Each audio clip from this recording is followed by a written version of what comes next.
You see MODD files next to your videos. These are analysis files created by Sony PlayMemories. They contain data about GPS and dates. They are not videos. I'm Evan Brooks, Certified Support Engineer. I'll explain if you can delete them.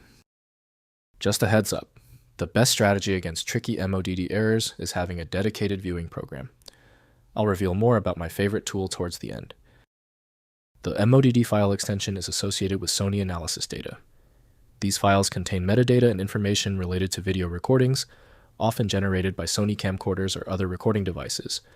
This data can include details such as date, time, location, camera settings, and other relevant parameters captured during the recording process. MODD files are typically stored alongside the corresponding video files, e.g. MPG, MP4, and are used by Sony's software for organizing, managing, and editing video content. The structure of a MODD file is proprietary to Sony, and while it can be opened with text editors, the data is not easily human-readable without specialized software. For comprehensive file management, MODD relies on Sony Vegas Pro, developed by Sony. Windows cannot validate the meaning of the data, so incorrect edits can cause issues. Windows supports typical consumer formats, though creators often use specialized tools. Begin the search for the specific application handler. Right-click the MODD file and choose Open With. Use Sony Vegas Pro first.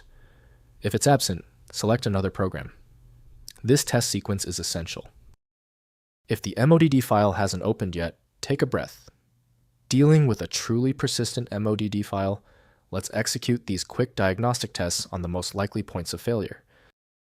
First, open associated video. Look for the M2TS or MPG video file with the same name. The MODD file is just a small data tag for that video.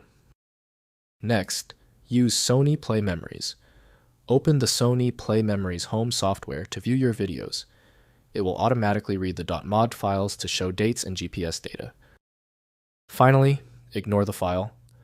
Recognize that .mod files contain no video. They are just sidecar files that you don't need to open manually. If compatibility checks failed, it is likely because the file extension name is shared by different developers for unrelated formats, causing your PC to use the wrong reading language. Instead of relying on a label that might be incorrect, you can use a tool that employs smart recognition to try and find a match based on the actual data inside. Our troubleshooting is complete. The failure of the previous step suggests a need for superior format intelligence. FileMagick is my recommendation for professional-grade access. FileMagick.com has the download. If you know someone else struggling with this file, please share this video. A like and subscribe goes a long way.